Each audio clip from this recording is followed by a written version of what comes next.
Few people realize that the Constitution limits land ownership by the federal government to 10 miles square, that is Washington, D.C., and other places purchased by the consent of the legislature of the state in which the same shall be, for the erection of forts, magazines, arsenals, dockyards, and other needful buildings.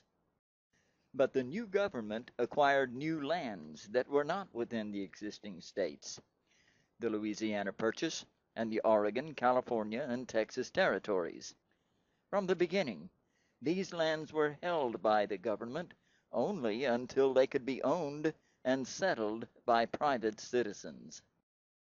John Adams summed up the common view of private property when he said, "The moment the idea is admitted into society that property is not as sacred as the laws of God, and that there is not a force of law and public justice to protect it, anarchy and tyranny commence."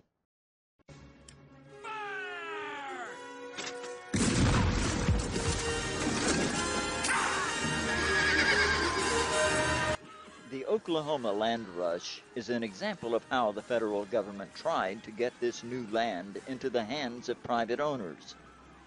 The Homestead Act and other legislation gave the land to settlers and in some cases sold the land for as little as $1 an acre.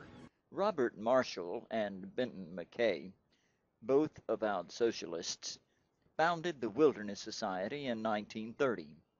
Marshall's book, The People's Forests, advocated seizure of all forests by the federal government. Marshall became Roosevelt's U.S. Forest Service director, and Benton McKay worked for the TVA in the creation of the Appalachian Trail.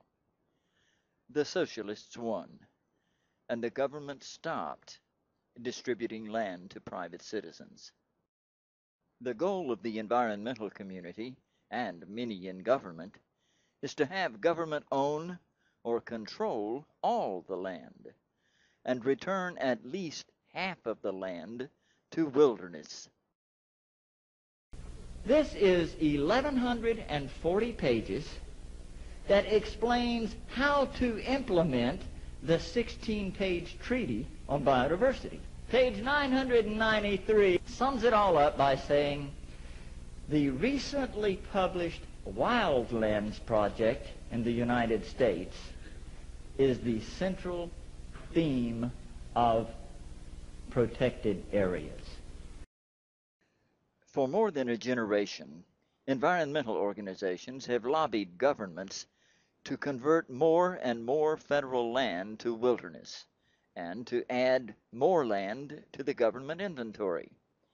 Even though the 1992 Convention on Biological Diversity was not ratified, the pace of conversion has increased dramatically as private land is being taken for historic and heritage areas, for scenic byways, for scenic rivers, for national monuments, for parks and open space, for wetland mitigation and critical habitat and conservation easements, for wildlife refuges, wilderness corridors, buffer zones, and for view sheds. People are to live in islands of human habitat, or villages which are called sustainable communities.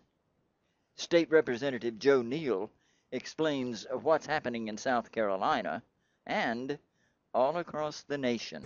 What this plan does, very simply, is to lay out a vision of this area that includes the evolution or creation of villages. They want to force all growth in this area into villages, high density, high population villages.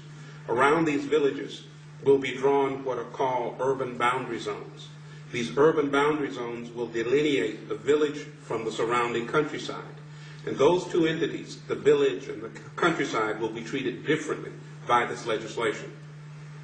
Property that is not in the village will find that its value is lessened, reduced, or eliminated. Property within the village will find that that property will gain or rise in value because that's the only place where development will be allowed to occur.